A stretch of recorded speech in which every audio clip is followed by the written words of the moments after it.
asked in your exam. In a hydraulic system, area of the piston on which vehicle is placed is 0.5 meter square. Then if a force of 100 Newton is applied on a smaller piston of area 0.03 meter square, find the force experienced by the vehicle. That is, I have taught you the structure of a hydraulic jack, isn't it? It was something like this. Here you have a platform. This is the smaller piston. Area of the smaller piston is given. That is A1. അല്ലേ, ഇവിടെ കാണാൻ പറ്റും. A1 is എത്രയാ? 0.03 meter square. Similarly, the area of the bigger piston. This is the piston where we keep the vehicle, like car or something. So, the area of this piston A2 is given as 0.5 meter square.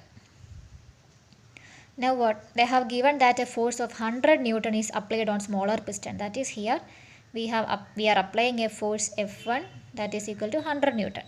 We have to find the force experienced by the vehicle. That is, force experienced on the second piston, that is F2. This is our situation.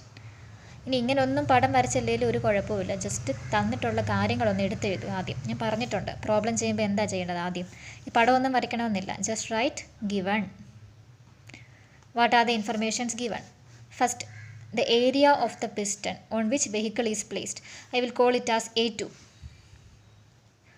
A2 is what? 0.5 meter square. Then, what is A1 or what is F1?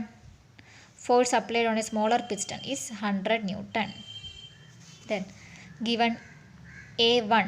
A1 is, it is given that 0.03 meter square. 0.03 meter square. Now you have to apply Pascal's law. What is our question? Find F2. This is our question. Okay. അപ്പം നിങ്ങൾ ഇത്രയും വരെ ചിലർ കറക്റ്റായിട്ട് എഴുതിയിട്ടുണ്ട്. ചിലർക്ക് തെറ്റിയത് എന്താണെന്ന് വെച്ചാൽ ഈ A1ഉം A2ഉം എടുക്കുമ്പോൾ തിരിഞ്ഞു പോയിട്ടുണ്ട്. കോമൺ മിസ്റ്റേക്ക് ഞാൻ കണ്ടതാണ്. അപ്പോൾ അത് തിരിഞ്ഞു പോവാതെ ശ്രദ്ധിക്കുക. ഓക്കെ. അപ്പോൾ ഇത് രണ്ടുമാണ് എഴുതേണ്ടത്. So next step you can write by Pascal's law. By Pascal's law എന്താ എഴുതേണ്ടത്? F1 by A1 is equal to F2 by A2. ഇനി അടുത്ത കോമൺ മിസ്റ്റേക്ക് കണ്ടതാണ്. ഈ F1 by A1 equal to F2 by A2 equation എഴുതുന്നത് തന്നെ തിരിച്ചെഴുതുന്നത് ഞാൻ കണ്ടു. അതായത് ശരിക്കും പഠിക്കാത്തതിൻ്റെ ഒരു കുഴപ്പമാണ്. എങ്ങനെയാണ് പഠിക്കേണ്ടത്? ഇങ്ങനെ ഓർത്താൽ മതി. F1 ബൈ A1 കണ്ടോ, 1 ഉള്ള രണ്ട് ഫോഴ്സും ഏരിയയും ഒരു സൈഡിൽ വരണം, ഈക്വൽ ടുവിൻ്റെ ഒരു സൈഡിൽ. അതുപോലെ 2 വെച്ചിട്ട് ഡിനോട്ട് ചെയ്യുന്നത് എവിടെ വരണം? അത് രണ്ടും F2 A2 അത് രണ്ടും ഈക്വൽ ടു സിമ്പിളിൻ്റെ ഒരേ സൈഡിൽ വരണം, അല്ലേ, അപ്പുറത്തെ സൈഡിൽ വരണം. അങ്ങനെ ഓർത്താൽ മതി. So F1 by A1 is equal to F2 by A2. Now you have to find what is F2. അല്ല, F2 ഈസ് ഈക്വൽ ടു എന്ന് പറയുമ്പോൾ എങ്ങനെ എഴുതിയാൽ മതി? ഈ A2നെ ഈ സൈഡിലെ F1ഉമായിട്ട് മൾട്ടിപ്ലൈ ചെയ്താൽ മതി. That is just cross multiply. ഇത് ചെയ്യണമെന്നില്ല. ഇതൊക്കെ ഞാൻ ഡീറ്റെയിൽഡ് ആയിട്ട് ക്ലാസ്സിൽ പറഞ്ഞതാണ്. ഇനിയും മനസ്സിലാവാത്തവരുണ്ടെങ്കിൽ ചോദിക്കാം, കേട്ടല്ലോ.